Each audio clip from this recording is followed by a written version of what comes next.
Maturity is the destiny of all humanity.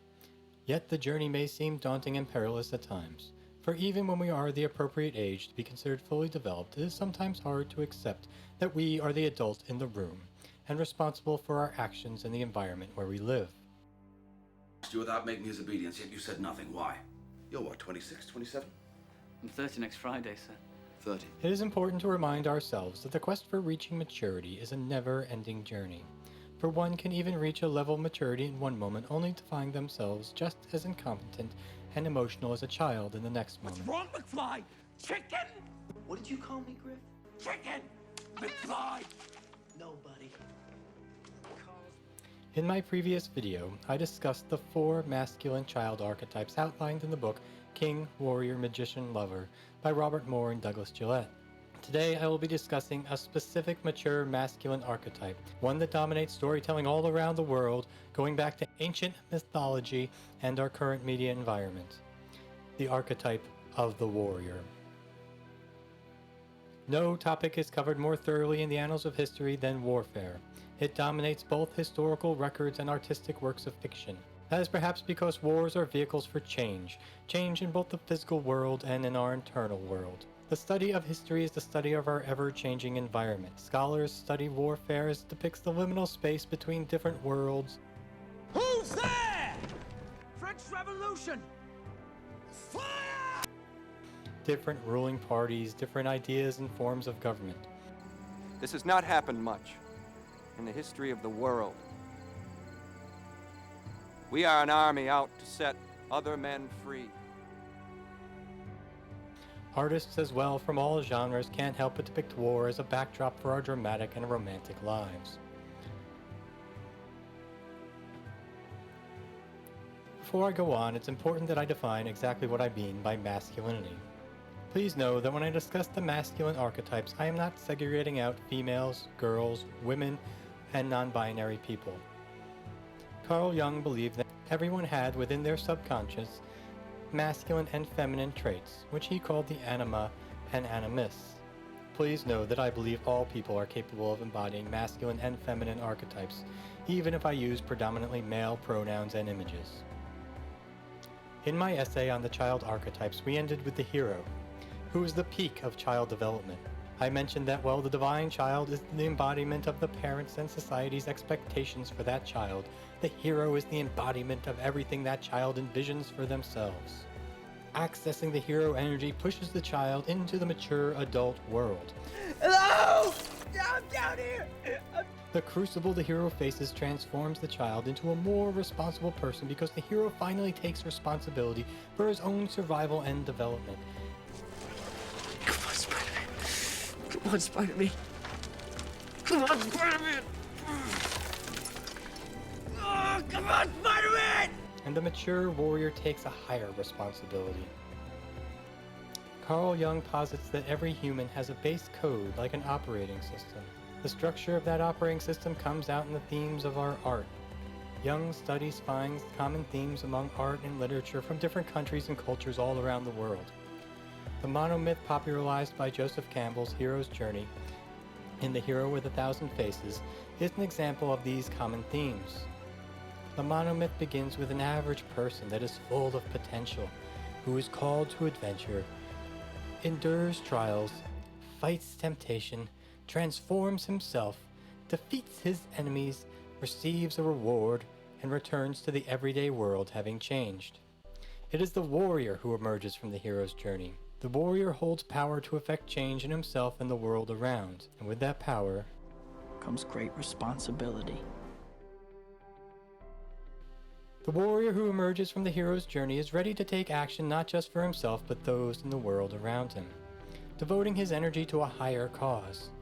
That higher cause can be represented as national identity, religion, sect, or tribe. This is the way. This is the way. The warrior is the ultimate force for change in the world. The warrior is always alert. The warrior declares war on his enemies. I see a red sash, I kill my man wearing it! The warrior moves in one direction, always forward, taking each obstacle as a challenge. The warrior is a master of technology. And as the master of technology, the warrior treats his weapon as an extension of himself. The warrior respects the power the weapon holds and believes he can gain strength just from holding it. Fingers would remember their own strength better if they grasped your soul.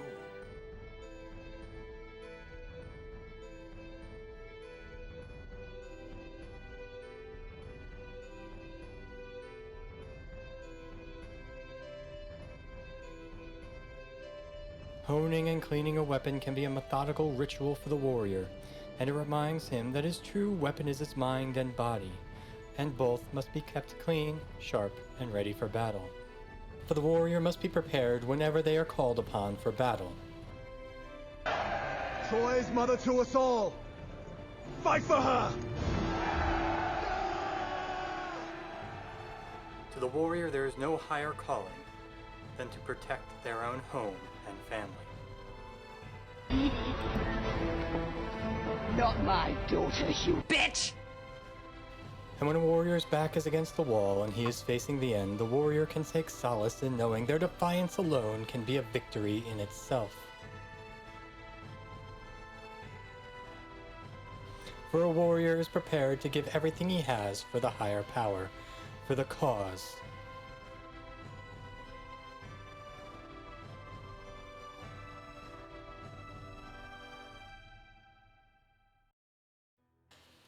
It is important to demonstrate that this power need not be physical or violent in nature, as is often displayed in older mythology and even in modern storytelling. The power of the mature warrior is the ability to effect change in oneself and the world around, in whatever form or contest that takes. It may be in a political debate, or in mastering a new skill. Or speeder bike that I could hire? You are a Mandalorian. Your ancestors rode the great mythos. Surely you can ride this young bull. In a physical contest with another person, strategic diplomacy. For after all, politics is merely just war by other means. Do you stand, General? Emperor or Senate? A soldier has the advantage of being able to look his enemy in the eye at the center. When the boy matures and enters manhood, it is important that the child put away the child archetypes. Kill the boy, and let the man be born. It is the hero that does this, because the hero is the dominant archetype of the child, and the king is the dominant archetype of the mature adult. The warrior must cede his authority to the king within himself, just as a knight pledges himself to a king in the physical world. The warrior, once the protector of the other archetypes, is now at the beck and call of the others. He serves to produce the ends of the other archetypes, none more so than the king. Thus the warrior is defined by his relationship with the other archetypes, or the lack thereof. Although the warrior is a fully centered mature archetype, it is not sustainable to live as the warrior alone. A warrior by himself can be a devastating creature to himself and the world around. The warrior is devoted to a higher power and does not value anything that does not serve the higher power. Alas! God wills it! God wills it!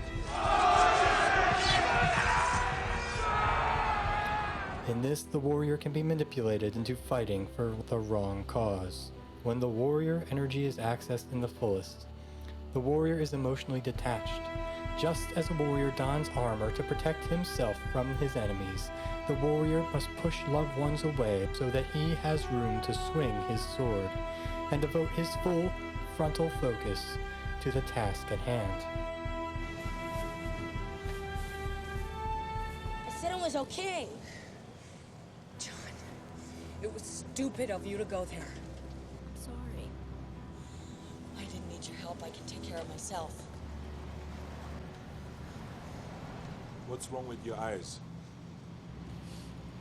This is a prescient issue in the military, for often when a soldier returns home to his family, the family will often find that he is emotionally unpresent. A true warrior, however, values his time with his family by giving power to the king or father energy. You spend time with your family? Sure I do. Good. Because a man who doesn't spend time with his family can never be a real man. This may be a detriment to the warrior, as it increases emotional baggage, but is important to creating a well-rounded person that gives equal respects to all archetypes. We can go home. True warriors are known to keep talisman that remind them of their loved ones while they are far away, as a reminder that the warrior is only part of a whole person. A mature, centered warrior cedes power to the other archetypes, so that they will help direct the warrior down the correct path, so that he is fighting the true enemy. My Lord Reynolds pays you bring your force to Kerak. Thank you, but no. If we do, these people will die. We'll hold the Saracen cavalry until the king arrives. So be it. To the hero, the mature warrior is jaded. The hero will distrust the older warrior that makes compromises to achieve the ends of the other archetypes. Ivan, can't take him with us. Shooting prisoner, that'd Abu, be okay. shut your That's mouth. against the goddamn rules! Yeah, well, the goddamn rules just walked off with your new friend. Captain, you just let the enemy go. When the warrior is properly accessed with relation to the other mature, balanced archetypes, the higher power the warrior serves can transform into a power for universal good. The warrior is there to tackle the necessary tasks, to fight the good fights, and help form a balanced world through positive change. The warrior is called on by the other archetypes whenever change is needed. When the king needs to establish his rule and authority, he calls on the warrior to achieve his goals. And I command you now, all, to fight!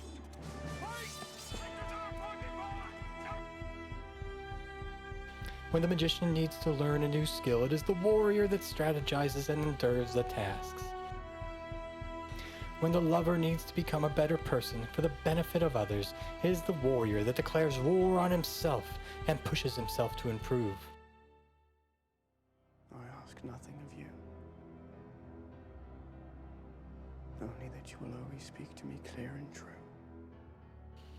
And when the warrior in us fails, when we find ourselves with our face down in the sand, hearing the taunts of our enemies and the boos from the crowd, when we are called out, when we are ashamed, when we are defeated, the other archetypes are there to keep the warrior in check.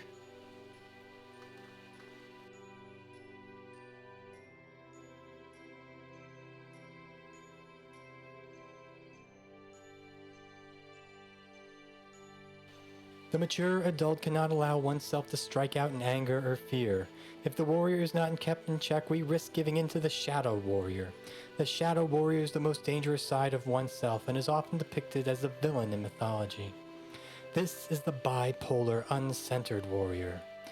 The active side of the shadow warrior is sadistic. He enjoys inflicting pain on others for no official goal, not to win a game, not to win an argument, not to win a battle, but to feed his own internal need to dominate. Sadism can turn sexual. Rape in warfare is recorded throughout history and is a problem in all modern militaries. This is a gun. This is for fighting. This is for fun.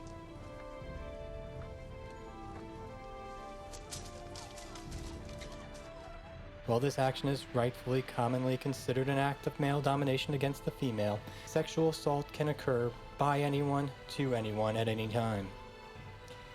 These acts are crimes of violent domination, which is clearly the domain of the shadow warrior.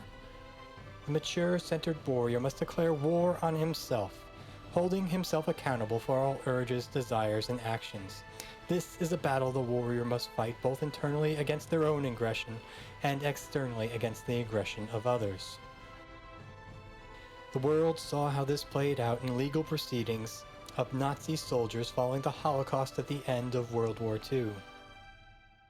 Many high-ranking Nazi soldiers were put on trial and defended their actions by stating they were merely following the orders given to them by higher officers and authority figures, and that they were not responsible for their actions. And millions of Germans like me who believed they were doing their duty to their country to be not guilty. This defense was universally condemned, as it was determined that each soldier is responsible to a higher authority and is capable of knowing right from wrong. A warrior needs to be aware of his own shadow. A warrior can draw strength in knowing that he has already conquered himself. This is demonstrated in the negative pole of the shadow. The masochist that enjoys the pain received from their opponents because they believe themselves deserving of the pain for their faults and failures. The warrior is the endurer of pain and punishment. Think of the abuse one must put themselves through to prepare for a marathon or any physical challenge. The warrior stays out of the shadow by reminding himself that punishment is a means to an end, and the punishment is not the end itself. The sadist is the adult form of the bully in the child archetypes, and we know the bully only stands to protect the coward within. The misogynist is the adult form of the coward. That's it, man. Game over, man. It's game over. That runs from fights and prevents the warrior from leaping into battle. This is not to say it is wrong to feel fear. Come on! What do you think of yourself tomorrow? Fear is an important element to the warrior. It lets the warrior know when he is facing his enemy. The Greeks had two gods of war, Ares, the sadist, and the masochist. Ares enjoys the means of warfare with no goal, opposed by the goddess Athena, who used war as a means to accomplish good in the world. Athena valued life and used strategy to minimize the negative externalities of warfare. We need to retreat! My army's never lost a battle yet! You won't have an army if you don't fall back! Athena sought to minimize the suffering of both her own armies and her enemies because her goals were grander than simply winning and dominating. Greeks, and all warriors alike, would be good to remind themselves when waging war to act more as Athena than Ares. For a warrior must remind themselves not to enjoy the combat, but embrace its necessity as a means to an end. What we doing live? Echoes in eternity. The best way a warrior can remain centered is to give control over to the other archetypes. Cede them authority to use the warrior's power towards the goals that need to be accomplished, the enemies to conquer, the tasks to accomplish, and the trials to endure.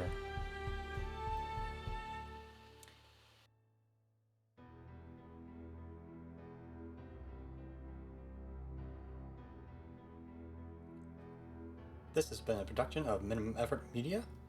There are videos here on the first of every month starting in 2020. Please subscribe for more videos. Leave a like if you enjoyed the content, a negative comment if you didn't, or both if you feel indifferent. Thanks for watching.